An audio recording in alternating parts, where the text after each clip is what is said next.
I think it is very important for us to look at this election against what is the competition. Our competitors have run away from this debate in total contempt to the people of Kenya, because it's not William Ruto who is going to make this choice. It is the people of Kenya that we are speaking to. They have very little regard for the people of Kenya. They think the deep state is going to make the decision. They think that the system is going to make the decision.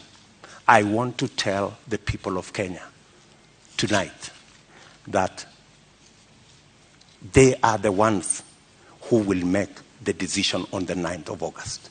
Their vote is what will make the next government happen. And I want to encourage them to disregard the propaganda, the mobilization of chiefs and all these people and the provincial administration and the whole of this contempt and madharau, and tell them, tarehe 9 mwezi wa 8 wa Kenya, ninyi ndio mtaamua serikali ambayo inakuja.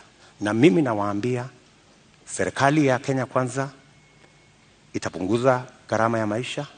Tutahakikisha kwamba watoto wetu milioni 5 wako na ajira. Tutahakikisha kwamba kila mmoja wetu anaweza kwenda hospitali na kuwe na bima ya afya, na tunaweza pia tutahakikisha kwamba kuna maji na watoto wetu wanasoma. Tuko na mpango. Tarehe 9 mwezi wa 8 waamuke, wapige kura, watengeneze serikali, tuende mbele pamoja.